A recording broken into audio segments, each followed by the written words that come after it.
Like I said, news you missed, and what a better way to start out our show each week than to nosedive directly into some news that networks probably didn't pick up. Or if they did, they definitely didn't come with our bias. And the first one that we have up here is... You might recall a sheriff's department in Hillbillyistan. I can't remember the exact place where it happened. I mean, I'd look up and do more research, but fuck that, because we're not a news source. You shouldn't use us for a news source. Seriously, come on. Anyway, we talked about it on the show before. They used their Facebook page on Easter to give a "He is risen" message to somebody. Oh, yeah, these fucks. And they were told, hey, knock that shit off by no less than like 5 different atheist groups are like, yeah, you can't do that. That's breaking the Establishment Clause. And stop doing that shit. So if you recall, American Atheists took them to court over it since they had absolutely no right to use their government Facebook page to promote religion. So I'm sure everybody recalls that now. Well, the case is done. The matter is settled. And the county that can barely afford enough teeth for the community to eat corn has ended up losing a whopping $41,000 in court costs. Ooh, that's a lot of Walmart money. For using Facebook to spread your Christian message. I hope that $41,000 was well spent with your "He is risen." I'm glad that cost you guys like nearly $50,000. I'm glad that you're starting to not get the privilege of being able to just spread that shit wherever you fucking feel like it. Well, yeah. Hopefully he is donating too, because they're going to be a little short on their funds this year. Well, there's one problem I have with it, and we'll get to this because this is how it's all broken down for the $41,000 in costs. The county is going to pay $15,000 in damages to the American Atheist and to 2 plaintiffs. So I'm not sure how that gets split up between the group and the people, but the county is going to pay $26,000 for the legal fees for the American Atheist lawyers. The Bradley County Sheriff's Department Facebook page will be shut down. And a new Facebook page for the department will be created as an information-only site, as it should have been. Yeah. This one will be free of religious posts. Comments will not be allowed. Dude, why? I don't understand why people cannot get through their fucking skulls that you want your police and your religion completely separate. You want? It doesn't make any sense to me. I don't know why people can't figure that out. What if all of a sudden your police force decide to become, radical Islam enforcers? And they're like, yeah, let's go get the women. So the sheriff's guy's name, his name is Eric Watson. He will be able to maintain a personal Facebook page that has no connection at all with his department. He can post whatever he wants on it as long as there's a disclaimer stating that he's not speaking for the government. Which, Kyle, we should really start working on that disclaimer for the show. Anyway, and then Watson and the county will admit no wrongdoing in the matter, which I kind of disagree with. If they're having to pay court costs and all that shit, I think you have to say that you were wrong. There was some wrongdoing there. Yeah, we were wrong in doing this. Well, that's at least how I see it. But I always love it when you don't have to admit it, but the court is basically saying that you did do wrong, so we're going to award this other group because of it. Listen, you don't have to admit that you killed somebody, but the judge is going to send you to jail for 40 years for doing it. So, Look, I might have killed him, but it wasn't wrong. I didn't mean to do it. He had it coming. I could close the episode with an ICP song called "I Didn't Mean to Kill Him." No, I won't do that. I will not do that. No, I did the ICP. I played the ICP card thing once. I'm like, okay, nobody's gonna have to be sitting through that again. Yeah, you get one. So, American Atheist. Hey, if you want to put on the full makeup, I'd be more than happy to listen to the ICP. have me on fucking Geek Dad Report with the clown makeup on. I still remember how to do it all too. So. Juggalos. Yep. And since Joseph Bruce, or you might know him as Violent J, has a giant fucking forehead, I think I can get away with it because my hairline's receding pretty far nowadays. Do not offer things that I will goddamn take you up on. So anyway, American Atheist is not surprisingly very happy with how this worked out. And this is their quote that we got from the article. This settlement is a clear win for the plaintiffs, whose First Amendment rights to free speech and to be free of government establishment of religion were infringed upon. said Amanda Neef, the National Legal and Public Policy Director at American Atheists. We are pleased that the sheriff has agreed to do the right thing by no longer using this official government social media account to promote religion. What is unfortunate is that it took a lawsuit and more than $40,000 in taxpayer money for the county and sheriff to put this common sense policy in place. We would have preferred that the sheriff allow citizens the freedom to comment and interact with the sheriff's office on the Facebook page, but we were not able to reach agreement on that during mediation. So, and the plaintiff, who's anonymous in this case, says that I'm satisfied with the outcome of our case against the Bradley County and the sheriff's office. I did not want to make a lawsuit, but citizens have a right to speak to their government no matter what the platform, and my main goal was to make sure that people who posted to the BCSO something Bradley County Sheriff's Office page were not censored. This goal was not completely achieved because the sheriff's office had chosen to remove comments from the public on its Facebook page rather than deal with negative comments. That's why they shut off on their new page. They're not going to have those. Yeah, I guess they don't want people come in there going saying, "Fuck the police." Funny. It's probably true. I would make a point of, bookmarking the Bradley County Sheriff's Office and just start talking shit. Like, I'm 5 states away. You can't do shit to me. The person says they are a firm believer in the First Amendment, and they strongly believe in the separation of church and state, and the state protects everyone's right to have a religious or non-religious belief. I celebrate our freedom to speak our minds to our elected officials. We elect them to protect our constitutional rights and act on our behalf, and when they don't, they need to be held accountable, which they were here. Mm-hmm. I have always said that constitutional rights are worth fighting for, and I am proud that when tested, I stood by that principle. It was not easy to stand up to the county sheriff and some people in my community who disagreed with me. So you're not completely anonymous. There's people that know you. Yeah. So despite some negative backlash, I do not regret taking action against the government censorship, and if you don't stand up for yourself, you risk losing your rights. So good on you, man. Absolutely. I keep waiting for my case to pop up here in Utah sometime. Yeah, you gotta take a stand against the tiny little steps over the line. Well, unless I move to Eastern Washington, that's never going to happen for me. No, you're in a fairly safety. Progressive area. Except you do have the eastern part of your state, which is God. Just as batshit as northern Idaho. So. It's like they're growing Trump signs out there. It's just Trump signs as far as the eye can see. If your sign comes from, they're growing them in Eastern Washington. So I'm happy to see that it came out this way. So the next one that we have up for you guys is, unfortunately, we have BYU in the news. And I'm bringing this up because I don't really give a shit about the sports ball, especially college football, because it's fucking college ball. Who cares, man? But the Big 12 Conference, which currently has 12 member schools, which doesn't make sense. It's supposed to be 12, and there's 10. Anyway, is expanding, and there are several candidates who want to join. Some are saying that Brigham Young University is near the top of that list, which if they're never willing to play on Sundays, I don't know how. But several groups are now urging commissioners to deny BYU's application because of the way it treats LGBT students. Yeah, they're not looking good on that. List. You're not allowed to be LGBT at that school. Oh wait, actually, I think as long as you don't violate their quote unquote honor code on this shit, I think you're okay. Which means you can have these urges, but don't you dare act on them. Doesn't things like honor code, doesn't that sound like suspiciously a lot like a lot of things that we don't like right now going over in the eastern side of the world? Yeah, it does. Yeah, the only problem is that BYU's had this honor code for a really fucking long time, and I've known people that went to school there, and they're like, yeah, nobody actually follows most of that shit.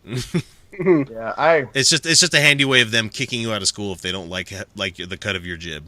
I mean, they mandate if you can grow facial hair or not. Yeah, it's their enforcement. Boys are supposed to be clean shaven. Girls are supposed to wear dresses. They're not supposed to wear pantsuits and stuff. And just this is all part of their honor code and everything. And they're God pretty forbid you have somebody. That's actually one thing they along with the University of Utah and Utah State are they're under investigation by is it the FBI? I think. Yeah, the FBI is investigating they've been sharing several dozen universities for not reporting and mishandling sexual assault cases. Yeah, it's ridiculous. Well, so there's a letter that came out that more than 24 groups have laid out reasons why BYU doesn't deserve a spot in the Big 12. And of course they want the spot because that means a lot more fucking money for the school because they get all sorts of contracts, they get to charge more for football games, well, they get to share get more revenue. merchandise. The big conferences all share revenue and for bowl games and everything like that. So the bigger conference you're in, the more money you're going to get. And the Big 12 is one of the bigger, one of the old conferences. And I think U of U just finally got that a couple of years ago. And so the University of Utah, I think they hit Big 12. I think is one of the ones I can't remember which one because I don't know sports ball that well. Yeah, they're in the Pac-12. Pac-12, there you go. Yeah, so, but they've been in there a couple of years now. So BYU actively and openly discriminates against LGBT students and staff, and it provides no protection for these students. In fact, through its policies, BYU is very clear about its intent to discriminate against openly LGBT students, with sanctions that can include suspension or dismissal for being openly LGBT or in a same-sex relationship. Right. The LGBT climate is so bad at BYU that it is ranked the 6th worst school in the country for LGBT students. I bet you only behind like Bob Jones and the other highly religious schools. Given BYU's homophobic, biphobic, and transphobic policies and practices, BYU should not be rewarded with Big 12 membership. Right. Let's see. The Big 12 is known for its dedication to the sports community, fans, coaches, staff, and players, etc., and its commitment to the welfare of its student athletes. BYU's membership to the Big 12 would jeopardize both. First, LGBT coaches, players, and fans who attend or compete at any Big 12 events hosted at BYU would be subject to discrimination since BYU remains exempt from Utah's LGBT non-discrimination law, which is a really shitty law that came out a couple of years ago that did not go far enough. Much of anything. Nope. Yeah. Well, and I think whenever you start having schools, so a lot of schools get away with, like BYU get away with this stuff because they're a religious school and they classify themselves as a religious school. The problem is you start joining secular organizations like Big 12, NCAA and other things like that. You are kind of saying like, okay, you're trying to have the best of both worlds. And also, too, to clarify real quick, the conferences also recruit the schools. So they try and get whatever schools they can get into it, that they'll bring the most fans, the most people that will watch the conference. So I doubt this is just an instance of BYU trying to get in. I'm sure the Big 12 is also, courting them. The BYU fans are rabid. You want to talk about a rabid fan base, and BYU's fucking massive. They got a long, proud tradition of football. If you're talking just the football, they've had a really good football program for a long time. They have a lot of players that have come from there that have gone to the NFL, and they have a good football program. If you put aside all the other stuff, they have a quality football program. Right. Here's also the thing, Brian, is that this is a team that the church tells them they must support. Yes. That's also true. And so it's really easy for you to have a very popular school and a well-funded one when the school is getting funding from a church, and also all of the players' names are put out there. This is exactly why, though, that these religious schools like the Notre Dames and like the BYUs, they should always be separate. And that they've always been separate, and they've been forced to to make a schedule where they've had to talk to other teams and make something happen with that. And I think that needs to stay that way. I'm fully in support with them not getting into the Big 12. I think if a school wants to keep its religious identity, I don't think it can be part of the NCAA. I just don't. Yeah, I don't think so either. Because they shouldn't. Well, and they've received some flack in the past couple of months about their law program that they have out there because they're saying, you can't actually be part of this program if you're openly discriminating against LGBT people, and so this is just more of that. The civil rights class must be real interesting. Yeah. It's awesome. I'll have to get Ruben on here. Ruben won out from that was doing the Flying Spaghetti Mormon podcast, now defunct. Yeah. Sorry, we miss you guys. Come back. Ruben did that show, and him and his co-host went to BYU. And boy, they could tell us stories about the shit that was going on. Because they've got stories, yes, but it's not just with the league there. It's not just an athletic thing. They don't just look at the athletics. They also look at the academic programs. Yeah, because they really want to be associated not only with strong athletic programs but with strong academic programs. They say they do. Well, they say they do, yes, but they also have a real serious problem with universities that have serious problems with academic freedom. Yeah, that's true. Well, I don't know. Anyway. All these institutions are so... I mean, they all say they're nonprofit, too. That makes me laugh. Well, yeah. Yeah, I don't know if you've heard that. You probably don't care too much about it, Brian, because you're up there in Washington. But the Mormon Church came out with a statement the other day saying, we've given $1.2 billion over the last 30 years. And so I did the math, and I'm like, did they really spend that much? And they're like, no. This was a website that made a correlation on this, saying that they spent 30 million because they donated at this one time X amount of dollars, and they said, okay, they've been donating this long, maybe they've donated this much over the whole time. And it's like, no, you guys can't actually say that much unless you get the number from them. And good luck getting a money number from the fucking Mormon Church. All I know is for a nonprofit who supposedly donates, supposed to donate X amount of your money, they are sure buying, the Mormon Church is sure buying up a lot of property all over the United States. Oh, yeah. Oh, yeah. We talked about the Texas fucking, the timeshare, not timeshares, whatever, like the expensive condo condo buildings that they had. There was like, wow, you spent less than that on your charitable donations last year. I feel like they're going to build complexes like they are buy complexes and turn them into these like Mormon only complexes. And in like 50 years, it's going to be like that scene from Dredd where he has to go into the building and it's just all She's on slow-mo. They can't really make them Mormon only complexes, but they can give them a certain set of rules that only Mormons will want to follow. Like this fucking honor code. Why are we still giving people tax-exempt status to churches? I just don't get it. They shouldn't. It's on the line. It's coming up. I guarantee in the next...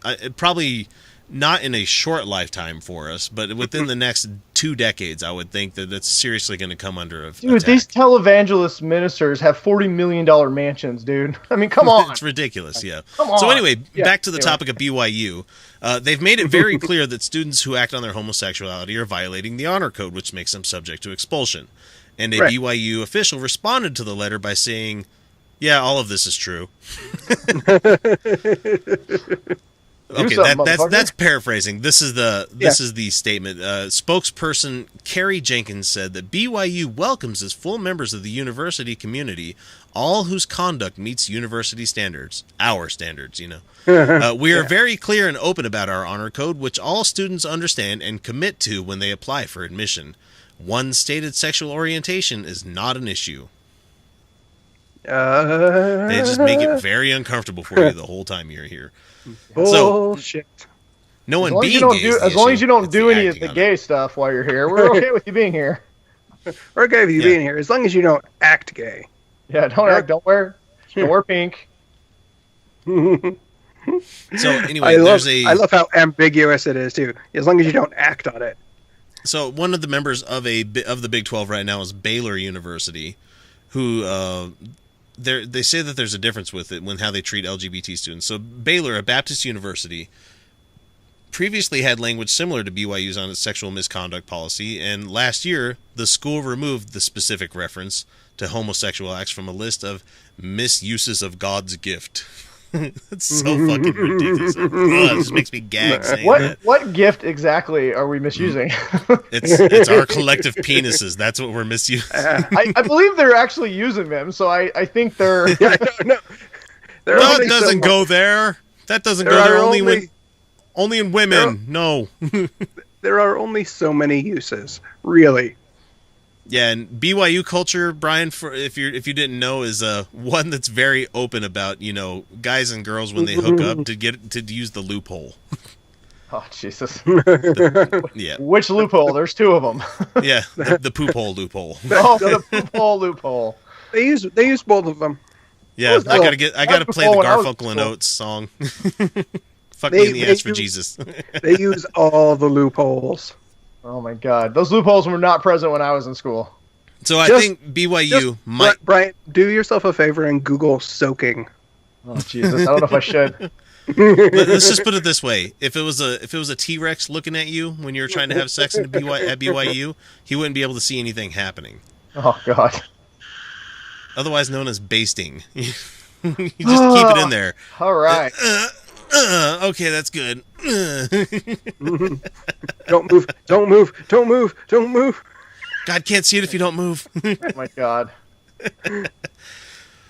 Let's see. So, since student athletes are likely they're not having sex in full view of everyone else, the revised policy at Baylor amounts to nothing, since no one would know what they're doing behind closed doors. So, as it stands, BYU's policy could be applied to gay students who are doing something as innocuous as holding hands or embracing each other after a big win. But if they take out that one line, they can make a lot of fucking money. So, what's the church going to do? Oh, they're going to have a revelation. Let me tell you that. All I know is anytime money's on the line, the church has a revelation. As a guy who played football, I would highly suggest that none of those BYU officials go into any of the locker rooms after a football game. There's a lot of naked ass slapping and towel snapping and high fiving, and there's I've heard of some of the shit that lots of hugging players do. There's a lot of things that would make those guys very uncomfortable. All right, next one that we have up here, we have another police department that can't stop promoting Christianity, and this one is in Mississippi. Oh, I don't. Eupora Police Department in Mississippi, and the image that I have up here on YouTube for you guys watching there is not one of the cars, because if you don't know about Mississippi, it's broke as fuck. So they can't afford like new Chevy SUVs.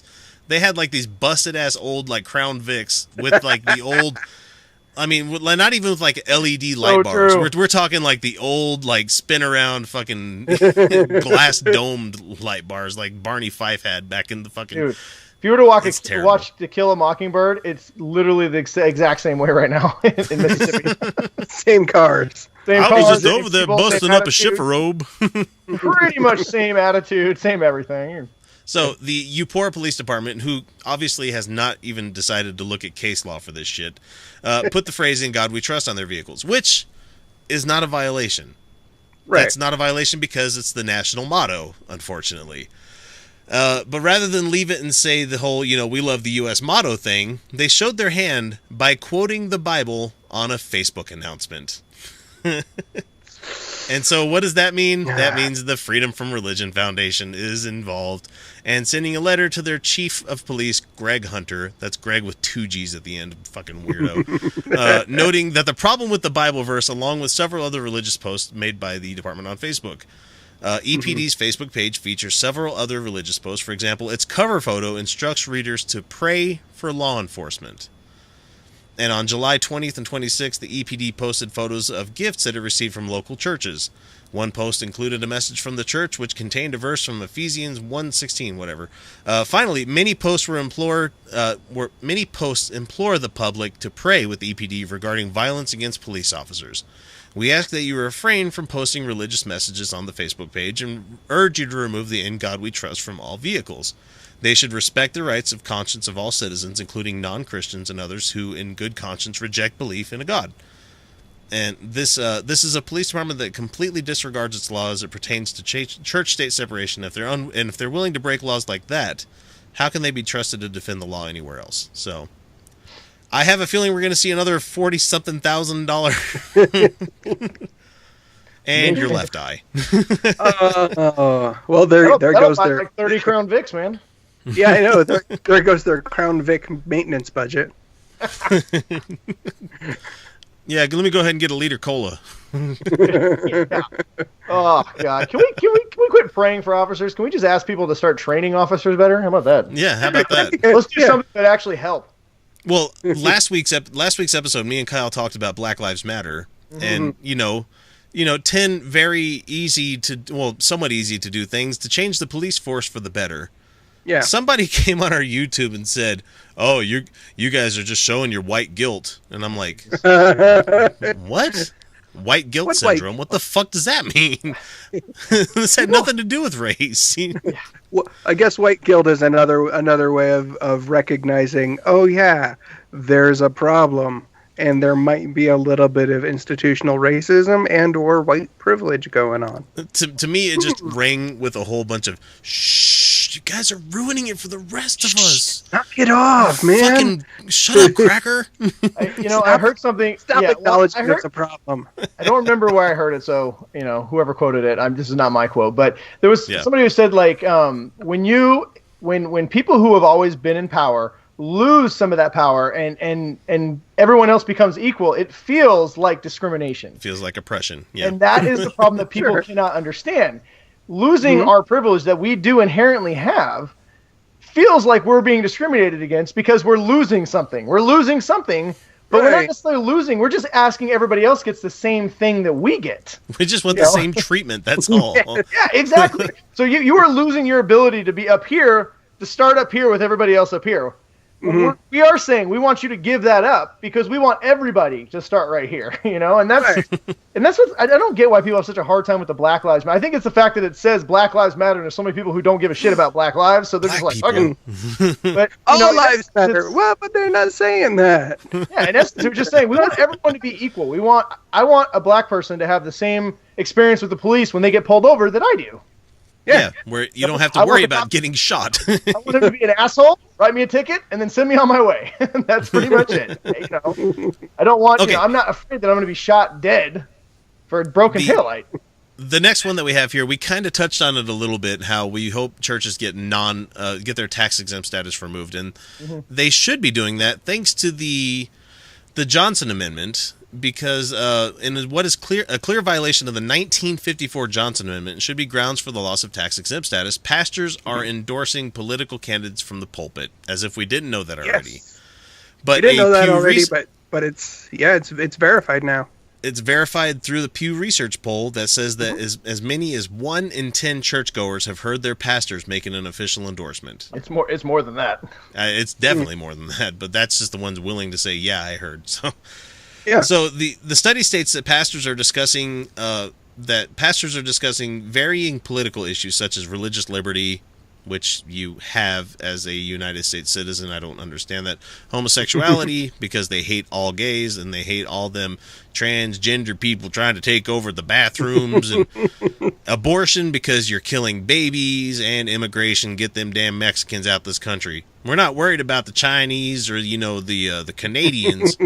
When did the Mexicans become a problem? I'm still trying to figure that out. I don't know. Which I don't understand. As long as they're bringing their food with them, I'm okay. Why are people not more in arms and being pissed off about the Canadians taking all the fucking comedy jobs? Why is no one mad about that? Canadians and the Australians are just taking over Hollywood, too. The Brits, too. Oh, yeah, well, I'd actually prefer British actors because they actually will work with other mediums besides movies. True. Yeah. Because they know how to act. Yeah, how many places have I seen Benedict Cumberbatch? Even though he's a great movie star, he's been on lots of TV, and he's lended his voice. I do think that barrier, though, between TV, not to get too sidetracked here, but the barrier between TV and movies is slowly starting to evaporate. You're going to see a lot more. You're seeing a lot more big-time stars on these, limited series that are really good. So anyway, the study states that I already said that part. Republican presidential nominee Donald Trump has promised to overturn the Johnson Amendment, saying that churches should be allowed to openly endorse candidates, something the secular coalition is speaking out against. Right. And there's a really long paragraph here, and I don't want to read the whole thing, but it's not fair that secular nonprofits are required to file a 990 tax form, which makes information about their sources of funding, governance, and structure, expenditures, all publicly available, while religious nonprofits are exempt from doing this. Right. Allowing churches to endorse candidates for public office would effectively unleash a new wave of dark money into the political system, similar to super PACs. This would threaten the separation of church and state, and by transforming churches into political actors by turning the charitable contributions of parishioners into potential campaign dollars. As if it doesn't already happen. I'm sure it does.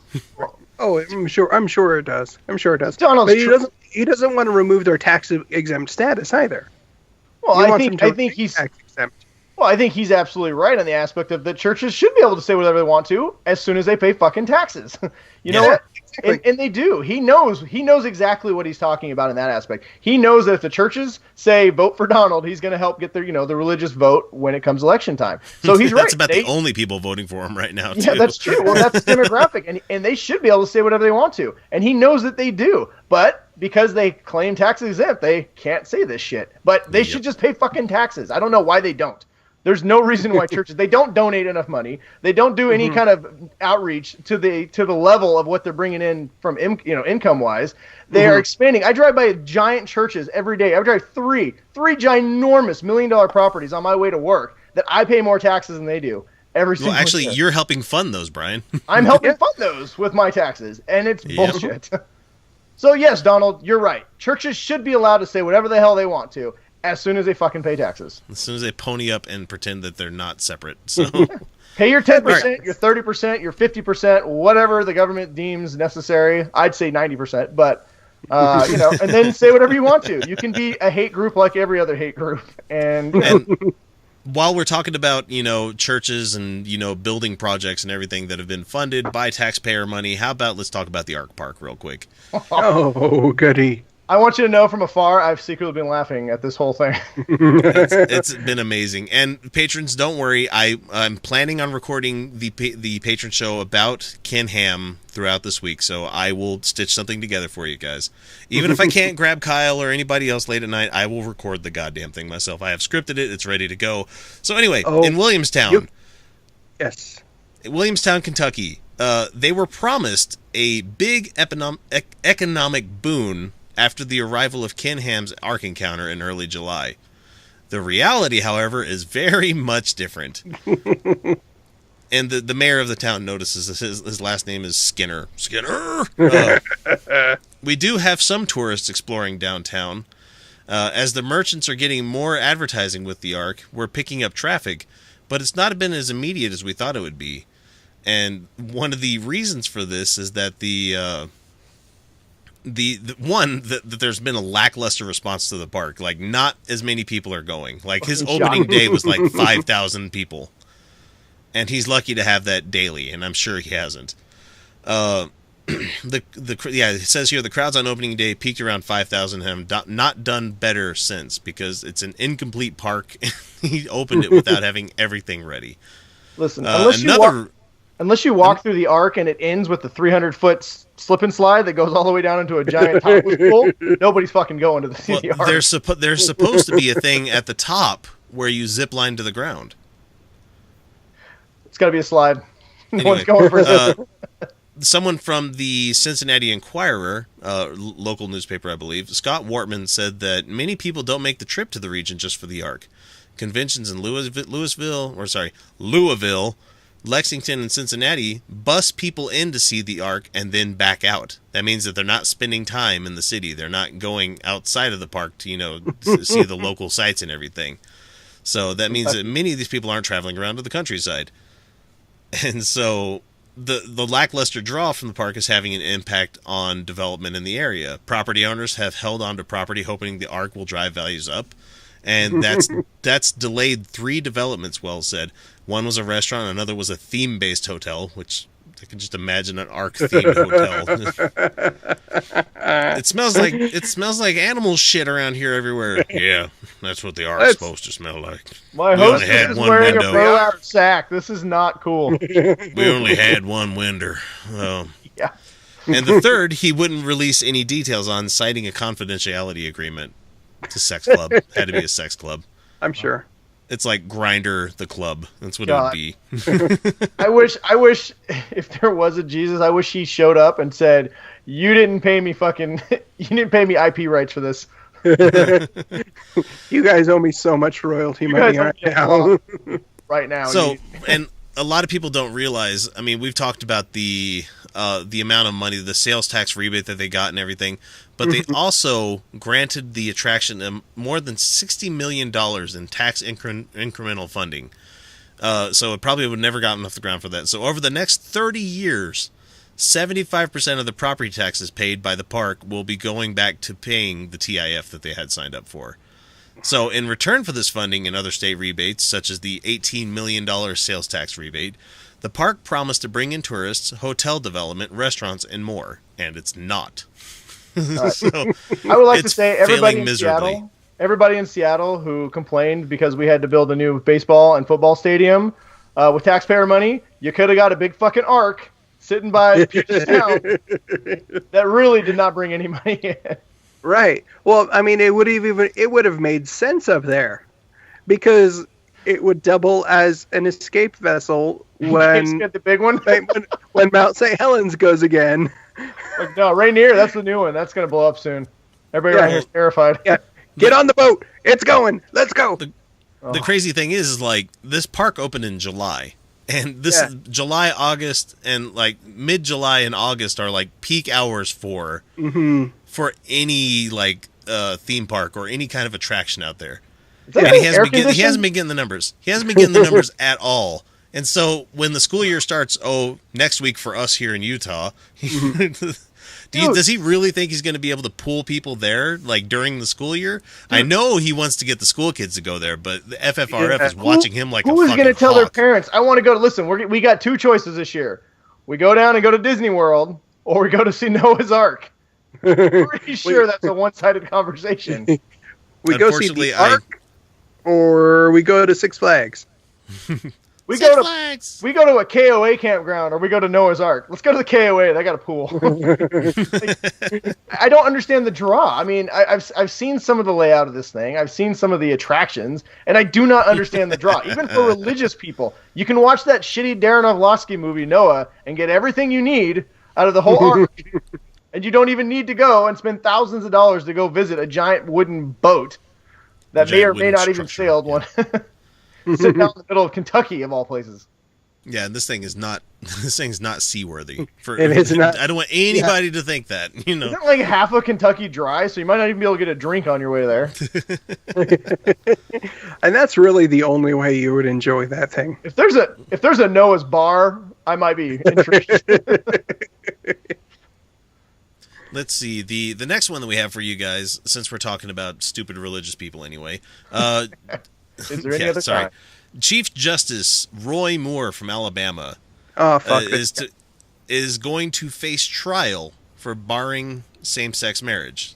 So there's a court in Alabama that says that he will face trial in September for violating judicial ethics after he ordered state judges not to issue same-sex marriages licenses earlier this year.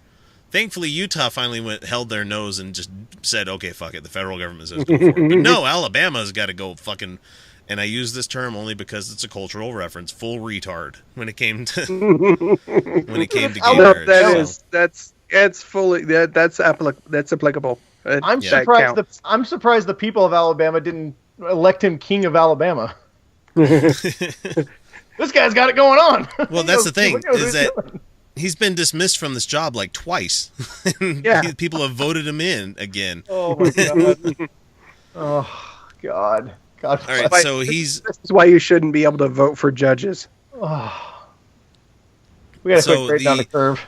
The Alabama Court of the Judiciary, which has final say on complaints against state judges, rejected Moore's motion to dismiss the charges on Monday, paving the way for a trial. He is widely expected to be found guilty and to be removed from the Alabama Supreme Court as a result.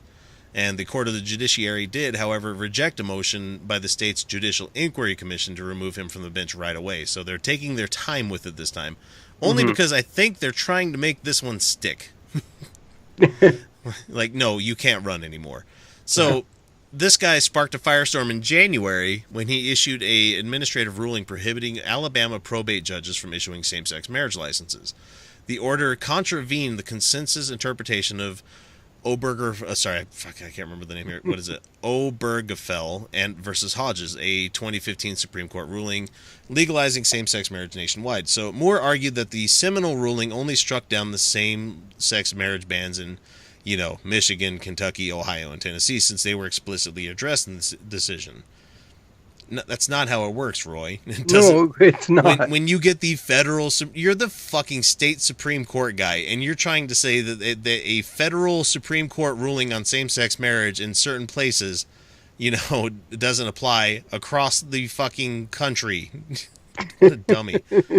Yeah, I don't get these guys. I mean, it's not like these laws, these federal laws that we have are really, they're not Swiss cheese laws. There's not all these holes you can poke in them. It's pretty much like, hey... Right. If you're a same-sex couple and you want to get married, you can fucking get married. Every state has to grant you a marriage license. So Roy Moore, so the Southern Poverty Law Center jumped on it like immediately because they're in Montgomery, Alabama. So right there. So they brought ethics complaints up against him, and so they celebrated the state court of the judiciary's decision to deny his motion and continue the trial. Roy Moore has abused his power to push his personal agenda for far too long, said SPLC President Richard Cohen. Alabama is a great state. I'd argue with you on that one. As would anybody who's actually visited Alabama. I've been to Alabama. No, Me thank too. you. And it deserves a better than a judge like Roy Moore who thinks he is above the law, which I agree with. So the Alabama Chief Justice views himself as something of a folk hero. What, like fucking does. Johnny Appleseed? He's a goddamn good old boy. No, you can't get married. Do they understand what a folk hero actually is? I know, right? Dude, these are guys who are still mad about the civil rights movement back in the 60s. They're like, I can't believe black people and women got rights. I'm pretty sure the gays. I'm pretty sure these guys are still mad about the Civil War. Dude, you know what? I watched so a little perspective of what we were just talking about is, so I watched that LGBA or LBJ All the Way movie on All the Way on HBO, and so the I forget his name, but the senator who just recently died, Strom Thurmond. Strom Thurmond, thank you. He is in that movie fighting against civil rights. And you don't really think about it until you realize, like, holy shit, that guy was still in office up until like a year ago. This is the guy who actively was trying to deny rights to black people and still considering him 2/3 of a person. I mean, it's like, oh my god.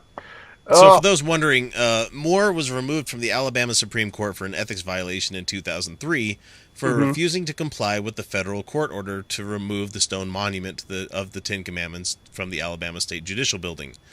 He snuck the monument into the court overnight. Oh my god! In 2001, without the knowledge of his fellow justices, and then Alabama voters reelected him in 2012. Such a bright guy. Oh my god! He's really a shining, special little star. So the real good news is that he's been suspended this whole time, so he hasn't been able to do anything since he got reelected. Really. God, what a fucking piece of shit. Oh my god. Can you imagine being a progressive in a southern state, like trying to bring the rest of your small progressive group to like the forefront, trying to you're looking at your mass population, be like, you guys, I'm trying to help you. Can we move forward, please? Trying to drag you screaming into the 21st century. With a giant hole in it, but you're all too drunk on Pabst to realize it. Get you out of this boat, it's sinking. Oh no, they're not classy enough to drink Pabst. Yeah. Oh, true. They're getting bombed on. They're getting bombed on High Life. Getting bombed on bathtub gin. Fucking Miller High Life. Oh god, that's almost as bad as Coors Banquet beer. Well, when they're feeling fancy, they crack open a case of Natty Light. Oh man, Stones, Keystone. There was this professional golfer on Twitter this weekend who just got an official sponsorship for Natty Ice, and it was a picture you would expect of a guy who just got sponsored for Natty Ice. He's literally wearing like a American flag cowboy hat, some like swim trunks, and he's sitting on like a crown, like a chair made of natural ice cases. And he's just like, I'd like to thank my new sponsor. I'm like, oh, you guys picked the right guy. He's a pro golfer. You guys know how to pick them. Yeah. Okay, that does it for our News You Missed segment. We're going to jump to our first little break, and we'll be back in a second with the geekery. So stay tuned. This is Kyle, this is X, and this is Brian. This is Utah Outcast. We will be right back.